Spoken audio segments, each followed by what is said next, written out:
Guess who? The Melvinator. That's me. Well, we're back here one more time again, and I've got a couple of daily requests here that I think I'm going to take a whack at. Someone asked me here, are we ever going to, hang on, I'll read the damn thing here. I wrote it down. I just write down the titles as people give them to me, kind of thing. Physical body discomforts during ascension process. Will we ever be enjoying life in the physical?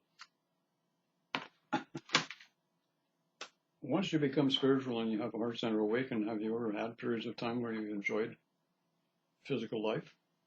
Of course you have. Everybody has. You're in bliss for an extended period of time. And then you can go through another period of, shall we call it the dark night of soul, which is what I call construction period. Okay, dark night of soul is nothing more than a construction period, where some other aspect of being yourself is being remodeled.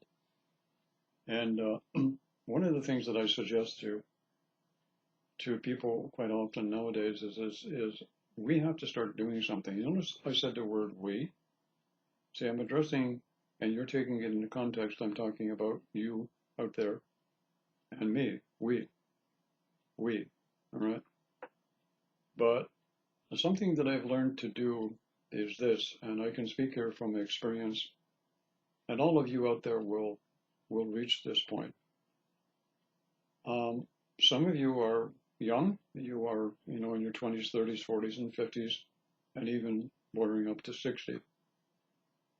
But unless we actually transform into Christ-like bodies or something, which I'm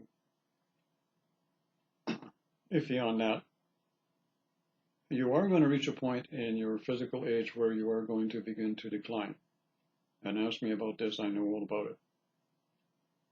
It will vary according to person, based on environment, conditions, food intake, and how hard you've been on the body as to when it will begin to deteriorate. For me, it started at about the age of 65. Actually, a little bit sooner, but I never noticed it. And what you notice as you age, especially after 60, 65, is every year you can do less and less. And physically, you don't have the stamina, you don't have the strength, you don't have the mojo. It just ain't there when you were like 20, 30, 40, and 50. This is the natural course of events. However, what I have found is a lot of people, when they start this, they go completely downhill. And I have found that for myself, as the physical capacity has taken a curve and going the other way, what I have found is the spiritual curve has gone the other way. In other words, do I enjoy life at 76? You bet your bippy I do. Do I have crap can days? You bet your bippy I do. Okay? But I can say more often than not that the enjoyable days are more, and the unenjoyable days are few in context. One of the things that I've also noticed, I'm going to combine two aspects in this particular video here, that I think when people are having, especially if they're younger, and they ask the question, are we ever going to reach a point in this ascension process where living is going to be enjoyable? Well, I find it enjoyable. And the other thing is I've noticed a tendency here with a lot of spiritual people, and I find a great many of what you've done is somewhere along the line, you've decided to do something, and this happens by your awakening, and that's this: you tend to withdraw, detach from the normal, note that word, normal, things that people are supposed to enjoy and do in life, okay? We are programmed or conditioned to enjoy going to another country for a holiday, blowing $5,000 or $6,000. Put it on a credit line or a credit card. if you have to. We are enjoying backyard barbecues and having a 2-4 of rockets. And everybody sit around the bonfire drinking rockets and eating pork balls, something like that. Or heading out to camp. And these are all the things that are supposed to be normal and enjoyable. And there add to them. Okay, or the things that are spending hours and hours on social media, jibber jabbering and gum flapping with all of your friends who really don't talk about anything worthwhile listening to. It's called a bullshit marathon. And you can see bullshit marathons all over YouTube and Facebook, Snapchat, Snapshit Chat. Oh, I like that one. Snapshit Chat. Okay. And this is all supposed to be enjoyable. But the one thing that I noticed about spiritual people as they evolve, they tend to move away, detached from this kind of stuff.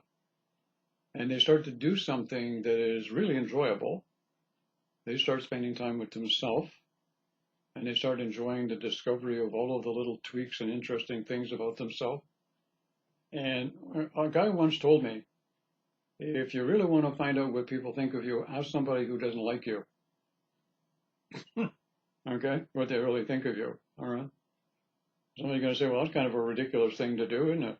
Well, one thing about it is you'll get an assessment of probably aspects of your personality that you are not a gold mine in that way. So I did that. I actually did that. I knew there was a guy at the time I was going to the AA program, and I knew he didn't like me all that much. So I asked him one day, I said, what is it you don't like about me? He said, sit down, you got an hour? I thought it was hilarious. I couldn't stop it. I burst out laughing right off the bat.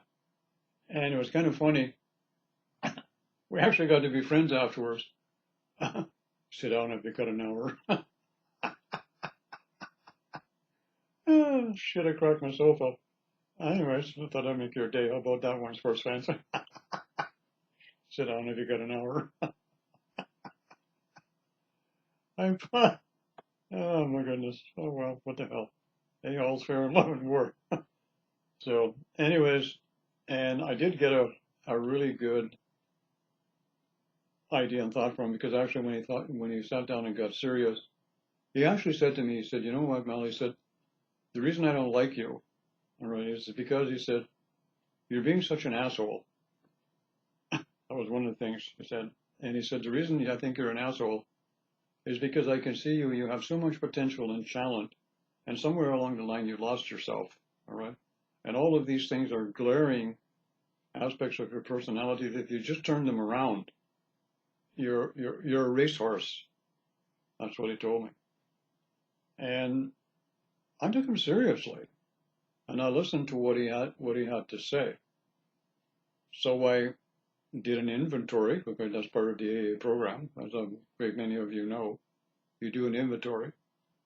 And I took a look at them, and I didn't see, there was something weird that happened, and I got to share this with you. I didn't see the negativity of my personality as being bad things. Okay, I didn't kind of sit there and go, ooh, I'm this, and ooh, I'm that kind of deal. It didn't get all squeegee looking. I was kind of saying, okay, I get it. I think maybe I didn't take it personally or emotionally, I guess would be the proper thing to say.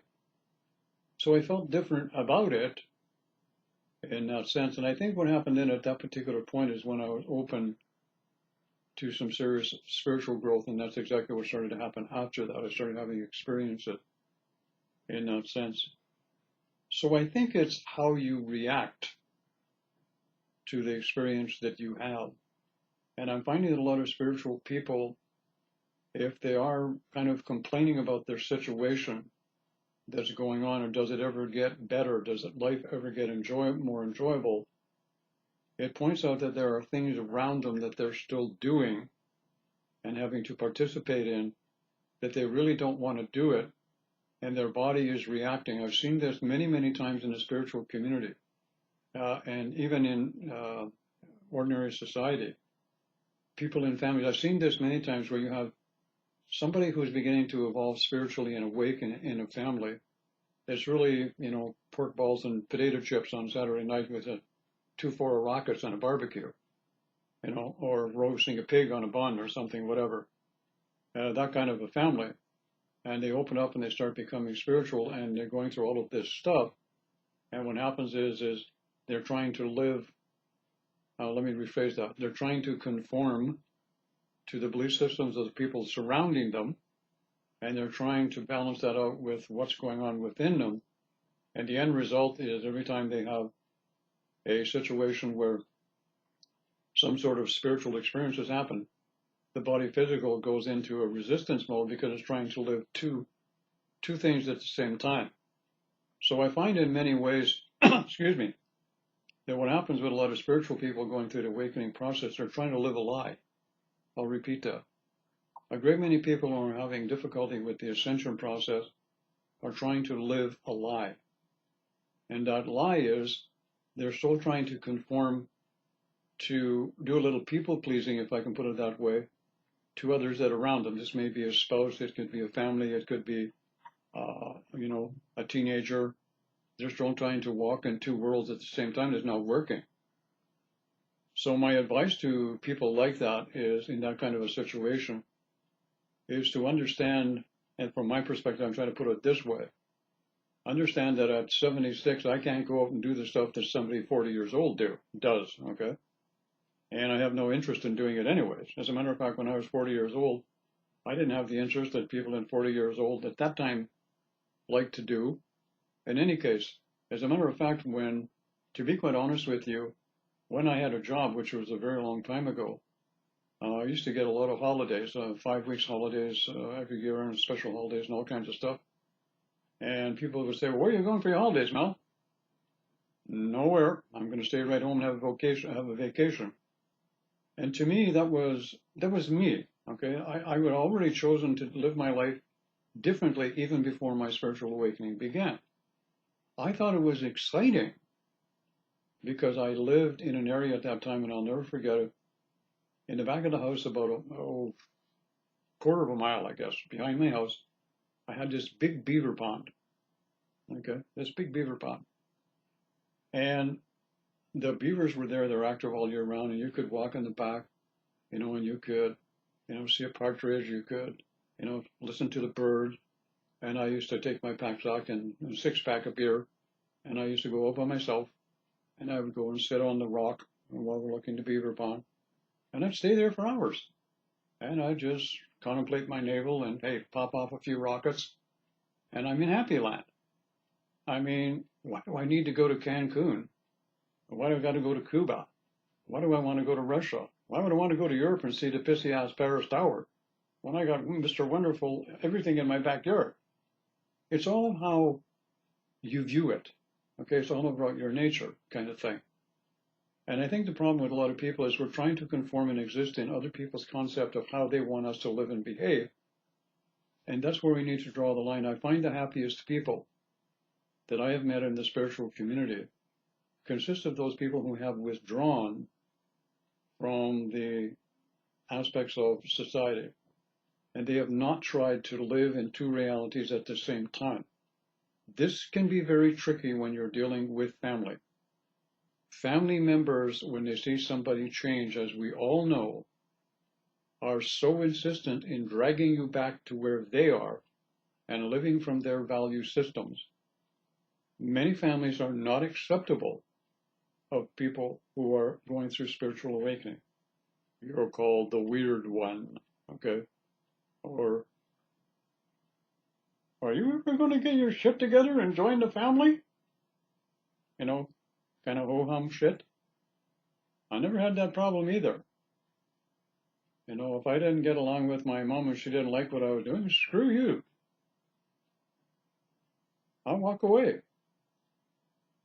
Because I had this, I kind of had an interesting childhood, okay, which probably puts me in a really advantageous situation.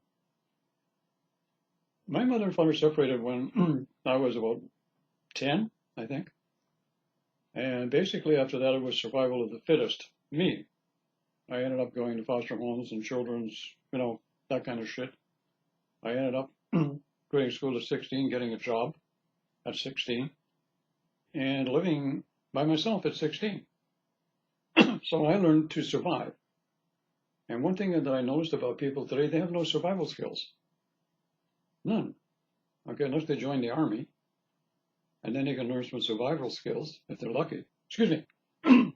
And so what happens is when all of this happens, what happened is I was very easy to get detached from it. So even though now I'm 76 and I'm still going through full-blown Kundalini experiences, as many of you know, as I've mentioned it many, many times, I still find life to be enjoyable. I find it to be fun. Sometimes I get really, like I did here in this video, I can get really pissy ass laughing, okay? Or go batshit crazy, literally, over something. So I got a sense of humor. And the sense of humor is very good for the energy field. I accept, and here's the other thing that I accept. I accept that, I'm going to have some difficulty doing the physical things. Because as you're transitioning into the ascension process and you're moving more and more away from physical density, what happens is the body physical, and even it's going through the aging process, even when you're 30, 40, and 50, you are aging and you are slowing down. You just don't notice it until you get to be about 60 or 65. Then you'll notice it. Depending. Could be variations of this for different people. But while this is going on, if you are nurturing that other aspect of yourself and you're accepting the loss of body mobility due to ascension and the aging process, what happens is the mental faculty, the emotional faculty, the intuitive faculty, the analytical mind and consciousness can expand. Here's what I find at this particular point. What is tragic, which is going on in our society right now, is when we have people who are 65 and 75 and even 85 who are basically in, care homes, they're in wheelchairs, their mental faculties, dementia, and all of those other mental disorders that people are getting nowadays. All of this could have been prevented had they had the opportunity to open up spiritually, but they didn't because of belief systems, environment, lifestyle kind of situation. Let me put it to you this way. The younger that you start your spiritual awakening and you go through all of that stuff now, the more likelihood by the time you get to be older and the body starts to decline and you can't do the things that you will do, life will still be fruitful because you've gone through that transition of withdrawing from the habit of what was fulfilling you before, as to the body density is losing attraction to all of those things, and you're moving into less density of the physical, so you're moving into more experiences of the spiritual, and you're beginning to travel in different timelines and dimension. Your dream state is becoming a very exciting venue for you. And you become accustomed, so you let go. You don't worry about what other people think of you in that sense. Because people would say to me, Mel, don't you ever feel like you want to go on a holiday? Nope. I am perfectly happy staying home. Perfectly happy.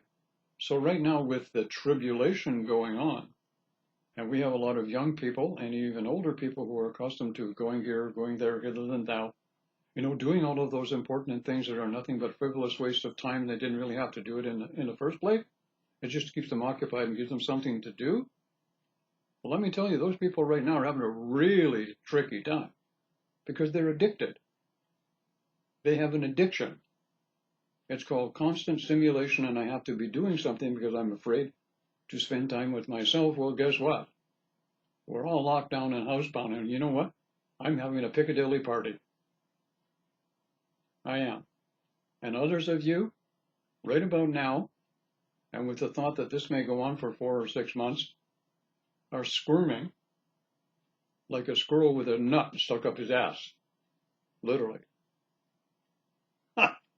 I just thought of something. That would be one hell of a place for a squirrel to have a nut stuck. Jeez. Can you imagine oh, how that squirrel would feel? I mean, he'd be hopping around like Bo Diddley with the clap. Jesus. I don't know where I get all these sayings from. They just come out of nowhere kind of thing. I hope you're all pissing yourself laughing. Okay, because laughter is good for the soul. It's good for mine anyways, so we'll see how it goes. Anyway, as I was saying, so this all comes into play. And what happens is the transition is not even for people as it comes to this particular point. So at the time of getting older, and as the body is beginning to degenerate, what happens is this, and I can say this from experience, and please pay attention to this part. As the body physical begins to degenerate naturally through the aging process, the mental, the emotional, the etheric, and the spiritual body begins to grow. And at the same time, you're constructing and creating a duplicate energy body contained within the physical that is a duplicate, all right?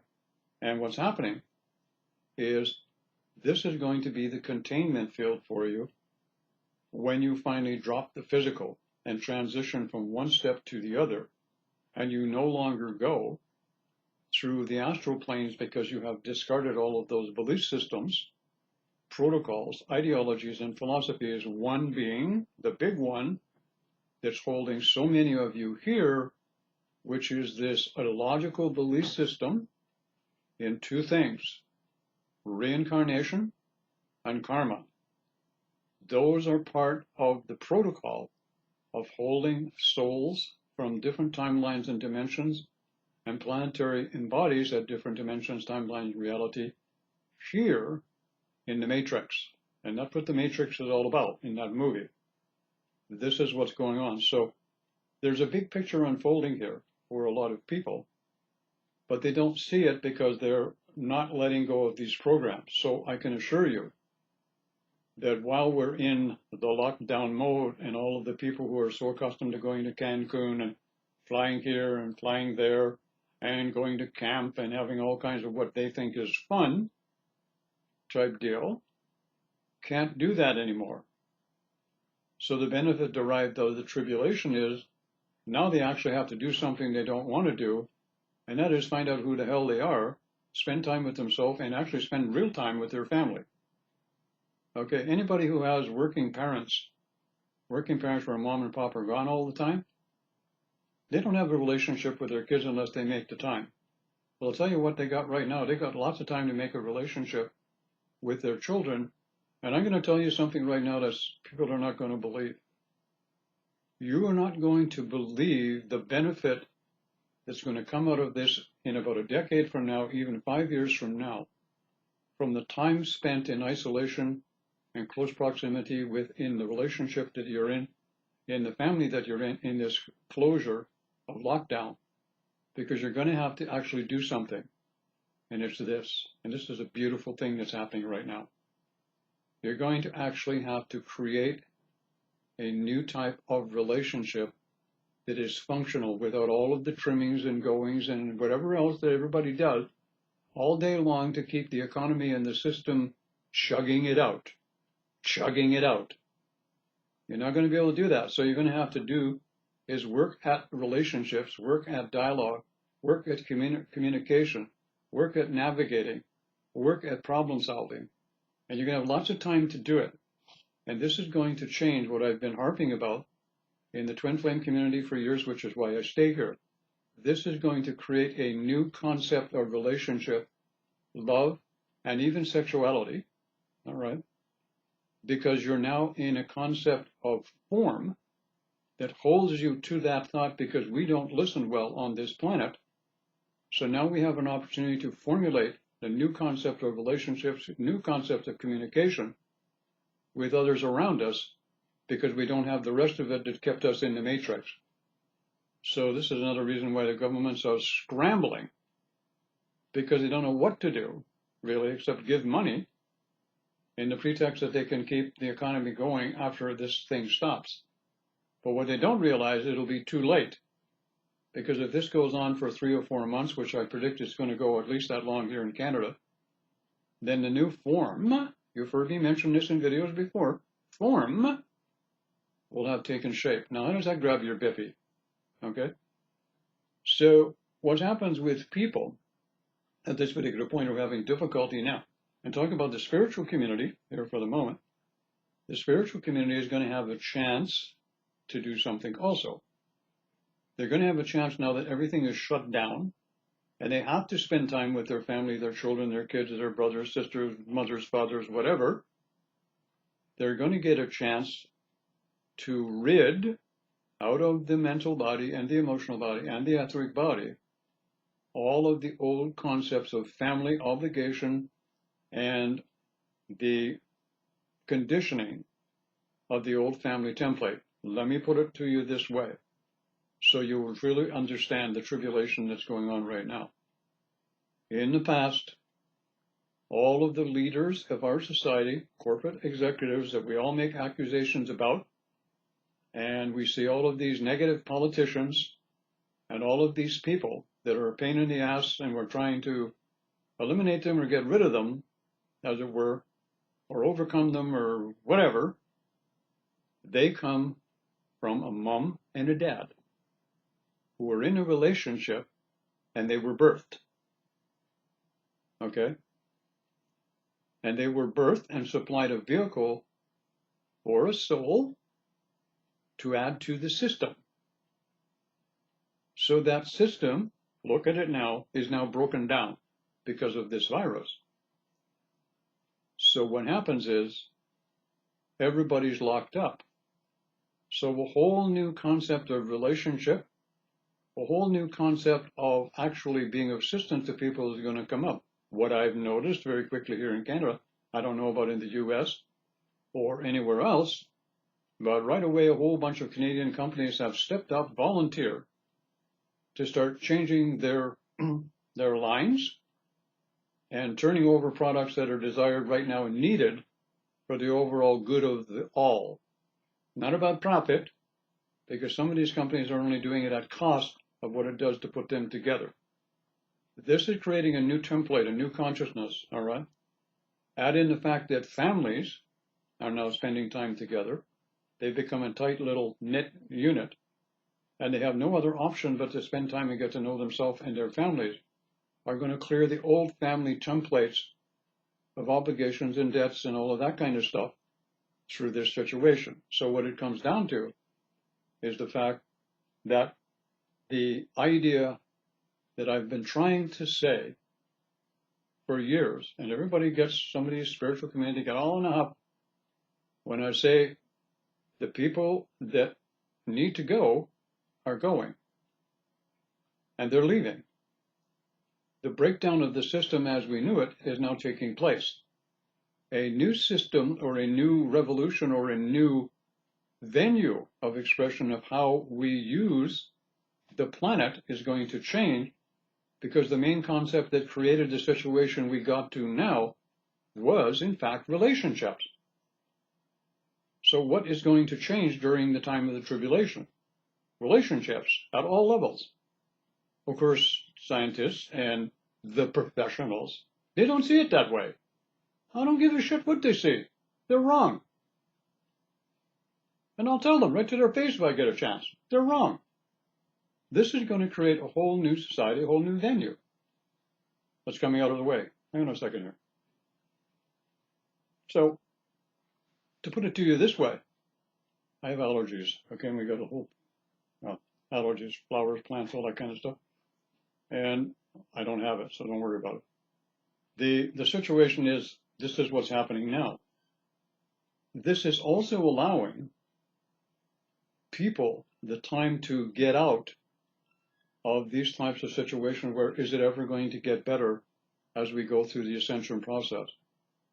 Trust me, what is happening right now on the planet with all that's going on is ultimately going to be seen as a very positive thing. The people who created the planet now, the financial system, governments, are not going to see it that way. But this is what's going to take place There's going to be a power shift, a leadership shift take place for a lot of people.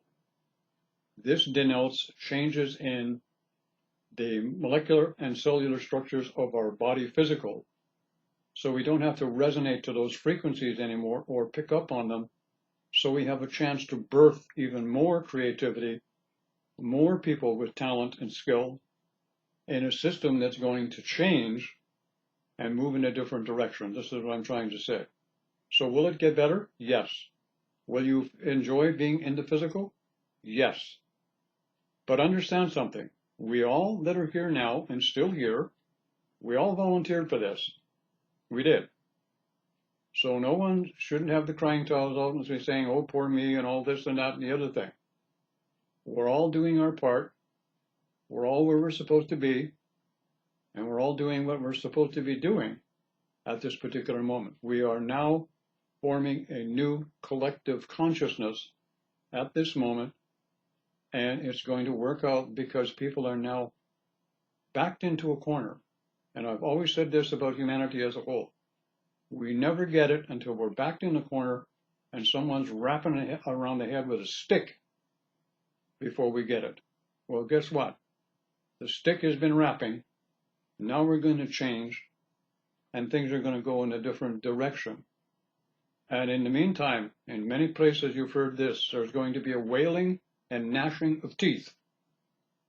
It's in the book of Revelations, if anyone wants to know. We're there. This is what it's all about. And this is indicating the change that's coming. And it's all good.